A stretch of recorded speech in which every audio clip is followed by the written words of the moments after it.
উপজেলা পর্যায়ে ১ লাখ স্বাস্থ্যকর্মী নিয়োগ প্রক্রিয়া চলমান, জানালেন প্রধানমন্ত্রী।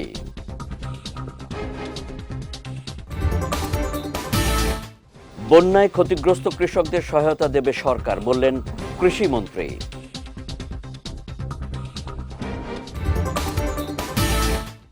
এবং বন্যার পানি নামলেই রাস্তা সংস্কারের প্রস্তুতি, জানালেন স্থানীয় সরকার প্রতিমন্ত্রী।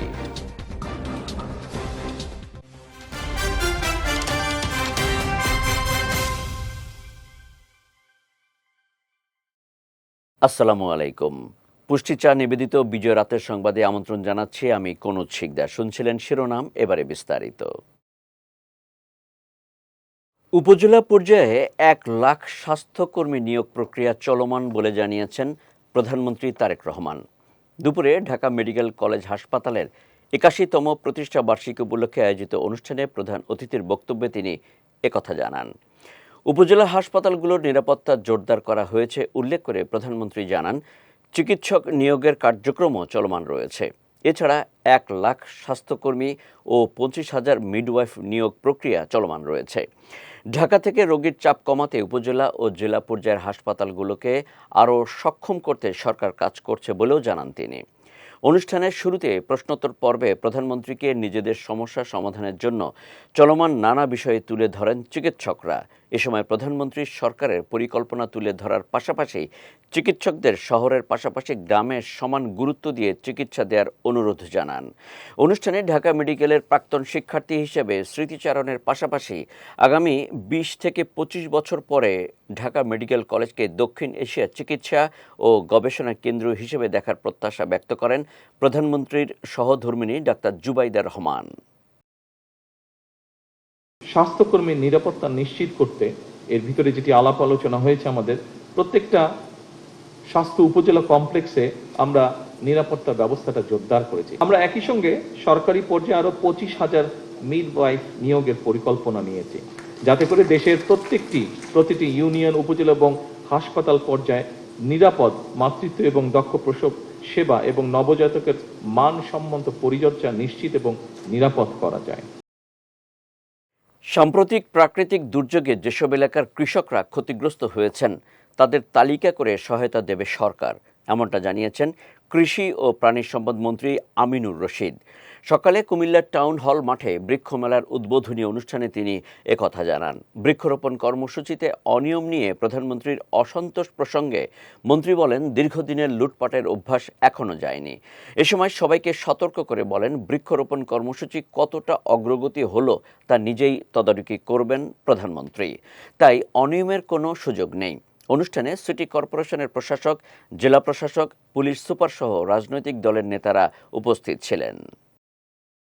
আমি আবারও রিপিট করতেছি, প্রত্যেকটা ইউনিয়নের ওয়ার্ড পর্যায়ে আমাদের অফিসার রয়েছে, যেখানে যারা ক্ষতিগ্রস্ত হয়েছে যেই ধরনের কৃষকেও সরকার তাদের সাথে সহযোগিতার হাত বাড়ানোর জন্য প্রস্তুত আছে। ওইভাবে আমাদের এগিয়ে যাচ্ছি আমরা, লিস্ট আমাদের তৈরি হয়ে যাচ্ছে। মাননীয় প্রধানমন্ত্রী গাছ কোথায় লাগানোর কথা ছিল, কত গাছ লাগানোর কথা, কত গাছ লাগিয়েছে, এই খবরটা যে দেশের প্রধানমন্ত্রী রাখে, আপনার কি মনে হয় আগামী দিনে কেউ এখানে ফাঁকি দেওয়ার সুযোগ থাকবে? ইনশাল্লাহ কোনো সুযোগ থাকবে না। বন্যার পানি নেমে যাওয়ার পর দ্রুত সময়ের মধ্যে ক্ষতিগ্রস্ত রাস্তাগুলো সংস্কারের প্রস্তুতি নেওয়া হবে বলে জানিয়েছেন স্থানীয় সরকার প্রতিমন্ত্রী মীর শাহে আলম। সকালে ঢাকা আরিচা মহাসড়কের সাভারের আমিনবাজার ভাঙা ব্রিজ এলাকা পরিদর্শন শেষে তিনি এসব কথা জানান। এ সময় ঢাকা আরিচা মহাসড়কের সাভারের আমিনবাজার থেকে হেমায়েতপুর পর্যন্ত মহাসড়কের পাশে ফেলে রাখা ময়লার ভাগাড় পরিষ্কার পরিচ্ছন্ন করে বৃক্ষরোপণ করা হবে বলেও জানান প্রতিমন্ত্রী। বর্ষা মৌসুমে এটা প্রত্যেক বছরই হয় এবং আমাদের মেনটেন্যান্সের টাকা থাকে সব ডিপার্টমেন্টেরই। বৃষ্টির পানি নেমে যাওয়ার সাথে সাথে দ্রুত সময়ের মধ্যে এগুলো আমরা সংস্কার করব এবং জলাবদ্ধতা কম হওয়ার জন্য আমরা অনেক পূর্বে থেকেই ক্ষমতায় আসার পরেই আমরা ড্রেনেজগুলো পরিষ্কার করার জন্যে এবং পানি নিষ্কাশনের মুখগুলো যাতে পরিষ্কার থাকে এ ব্যাপারে ইঞ্জিনিয়ারিং ডিপার্টমেন্ট এবং প্রশাসন যৌথভাবে আমরা প্রায় ৩ মাস আগে থেকেই কাজ করছি। মুক্তিযুদ্ধ কোনো রাজনৈতিক দলের যুদ্ধ নয়, এটি বাঙালি জাতির অস্তিত্ব টিকিয়ে রাখার যুদ্ধ বলে মন্তব্য করেছেন স্পিকার মেজর অবসরপ্রাপ্ত হাফিজ উদ্দিন আহমদ বীর বিক্রম। সকালে রাজধানীর রাওয়া ক্লাবে আয়োজিত এক আলোচনা সভায় তিনি এই মন্তব্য করেন। সহকর্মী সায়ন সাব্বিরের রিপোর্ট, ক্যামেরায় ছিলেন সোহানুর রহমান সোহান। শনিবার সকালে রাজধানীর রাওয়া ক্লাবে retired armed forces officers welfare অ্যাসোসিয়েশনের উদ্যোগে আয়োজিত ইস্ট বেঙ্গল রেজিমেন্ট ইতিহাস, ঐতিহ্য এবং বাংলাদেশের অভ্যুদয় শীর্ষক অনুষ্ঠানে প্রধান অতিথি হিসেবে যোগ দেন জাতীয় সংসদের স্পিকার অবসরপ্রাপ্ত major Hafizuddin Ahmad. East Bengal regiment যদি মুক্তিযুদ্ধে ভূমিকা না রাখত তাহলে এই দেশ এখনও পাকিস্তান থাকত বলে মন্তব্য করেন speaker Hafizuddin Ahmad. East Bengal regiment যদি 1971 সালে পাক বাহিনীর গণহত্যার প্রতিবাদে প্রতিরোধ যুদ্ধ শুরু না করত তাহলে এই দেশ এখনো পাকিস্তান থাকত। এ সময় মুক্তিযুদ্ধ কোনো রাজনৈতিক দলের যুদ্ধ নয়, এটি বাঙালি জাতির অস্তিত্ব টিকিয়ে রাখার যুদ্ধ বলেও মন্তব্য করেন তিনি। মেজর জিয়াউর রহমান স্বাধীনতার ঘোষণা করেছেন, জনগণকে আহ্বান জানিয়েছেন মুক্তিযুদ্ধে অংশগ্রহণ করার জন্য। সেই জন্যই 9 মাস ব্যাপী রক্তাক্ত মুক্তিযুদ্ধ সংগঠিত হতে পেরেছেন। এটি কোনো রাজনৈতিক দলের যুদ্ধ নয়, বাঙালিদের অস্তিত্ব টিকিয়ে রাখার যুদ্ধ। এই যুদ্ধে বীরত্বের সাথে যুদ্ধ করেছে বাঙালিরা, সেই জন্য আমি ইস্ট বেঙ্গল রেজিমেন্টের প্রতি কৃতজ্ঞতা জানাই। একই অনুষ্ঠানে বিশেষ অতিথি হিসেবে উপস্থিত ছিলেন মুক্তিযুদ্ধ বিষয়ক মন্ত্রী অ্যাডভোকেট আহমেদ আজম খান। এ সময় আগামীতে মুক্তিযুদ্ধে অংশগ্রহণ করা সশস্ত্র বাহিনীর সাবেক কর্মকর্তাদের সঙ্গে নিয়ে কাজ করবে সরকার বলে জানান তিনি।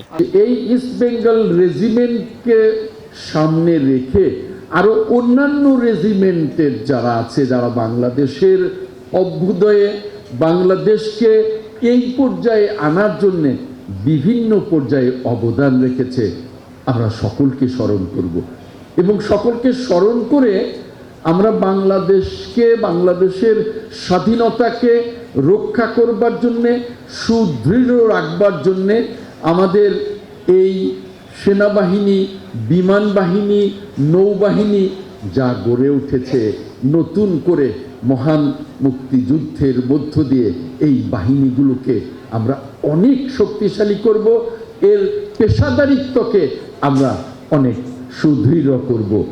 অনুষ্ঠানে যতদিন ইস্ট বেঙ্গল রেজিমেন্ট বেঁচে থাকবে ততদিন স্বাধীনতার সার্বভৌমত্ব রক্ষায় কাজ করে যাবে বলে জানান স্পিকার হাফিজউদ্দিন আহমদ। সায়ন সাব্বির, বিজয় টিভি, ঢাকা। আদর্শ শিক্ষক ও শিক্ষার অভাবে সমাজের অধঃপতন ও মাদকের প্রসার ঘটছে বলে মন্তব্য করেছেন প্রধানমন্ত্রীর রাজনৈতিক উপদেষ্টা ও বিএনপির সিনিয়র যুগ্ম মহাসচিব রুহুল কবির রিজভী। দুপুরে রাজধানীর মণিপুর উচ্চ বিদ্যালয় ও কলেজের বার্ষিক প্রশিক্ষণ কর্মশালায় এই মন্তব্য করেন তিনি। বলেন, শিক্ষকদের উপযুক্ত প্রশিক্ষণ নেই বলে টেকসই শিক্ষা নিশ্চিত হচ্ছে না। এ সময় শিক্ষকদের থেকে ডেডিকেশন হারিয়ে যাচ্ছে বলে শিক্ষা ব্যবস্থা নিম্নগামী বলেও মন্তব্য করেন রিজভী। অনুষ্ঠানে যুব ও ক্রীড়া প্রতিমন্ত্রী আমিনুল হক উপস্থিত ছিলেন। উপযুক্ত শিক্ষক তাহলে উপযুক্ত প্রজন্ম তৈরি করা যায় না, উপযুক্ত শিক্ষার্থী তৈরি করা যায় না। দে are made stupid by education.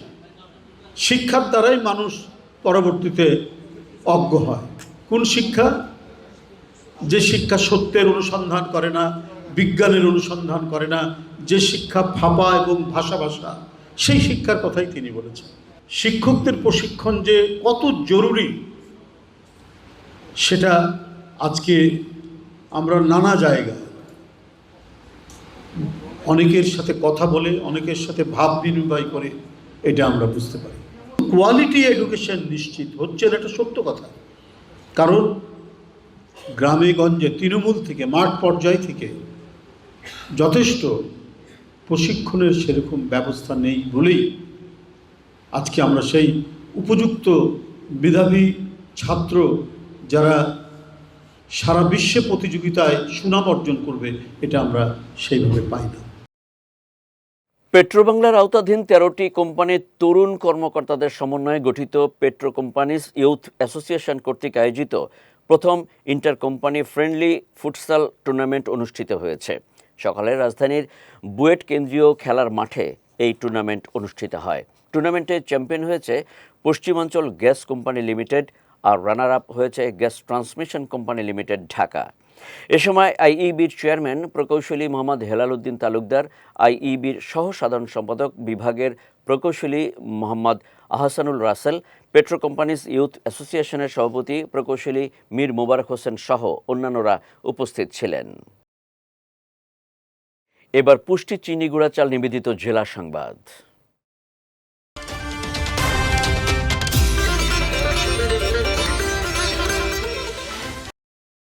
প্রত্যন্ত অঞ্চলে ত্রাণ সহায়তা পৌঁছাতে সরকার কাজ করছে বলে জানিয়েছেন বিদ্যুৎ ও জ্বালানি প্রতিমন্ত্রী অনিন্দ্য ইসলাম অমিত।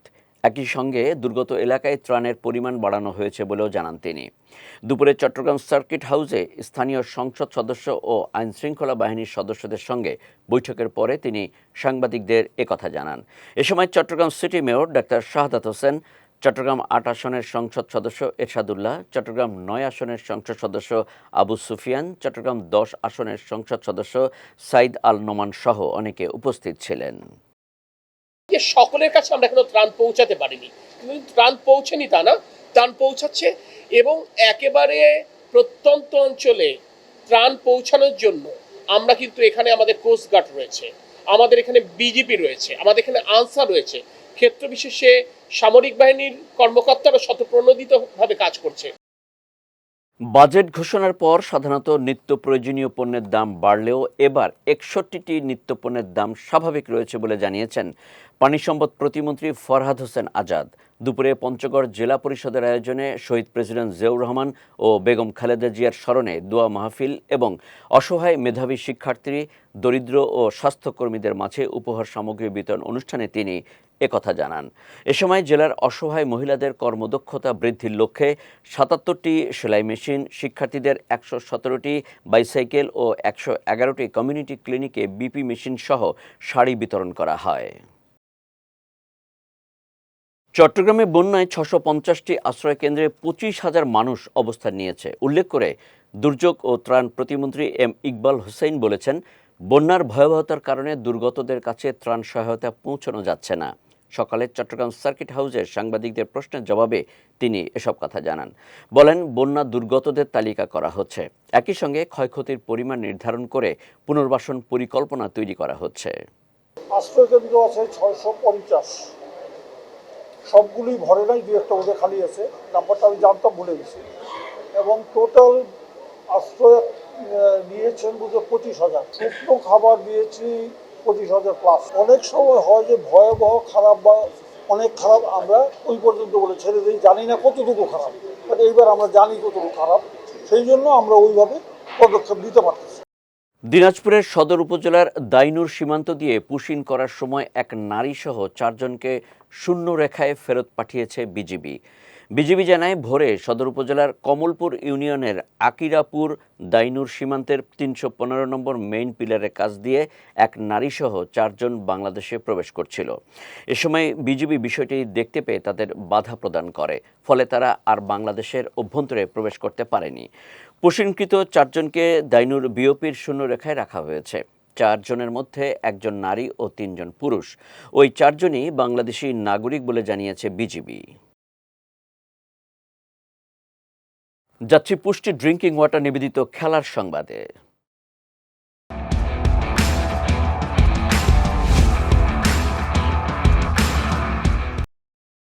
২০২৭ ওয়ানডে বিশ্বকাপে সরাসরি জায়গা পাওয়ার লড়াইয়ে ৫ ম্যাচের সিরিজে নিউজিল্যান্ডের মুখোমুখি হচ্ছে ওয়েস্ট ইন্ডিজ।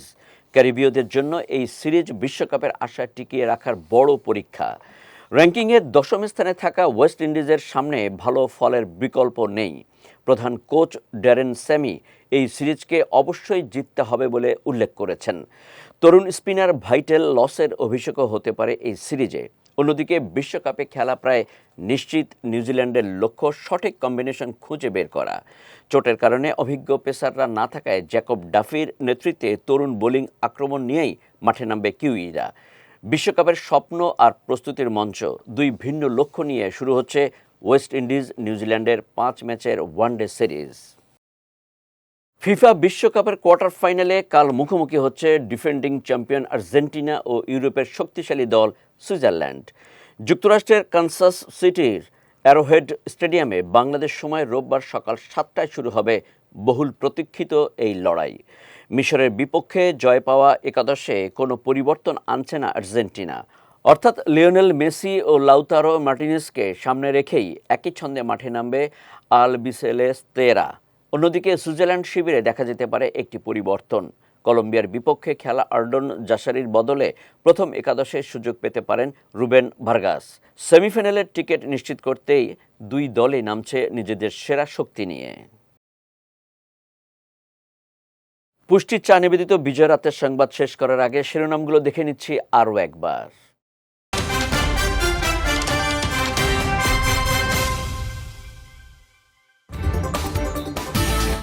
উপজেলা পর্যায়ে 1 লাখ স্বাস্থ্যকর্মী নিয়োগ প্রক্রিয়া চলমান, জানালেন প্রধানমন্ত্রী।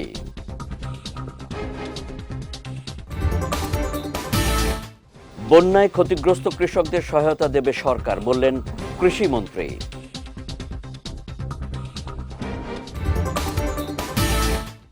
এবং বন্যার পানি নামলেই রাস্তা সংস্কারের প্রস্তুতি, জানালেন স্থানীয় সরকার প্রতিমন্ত্রী।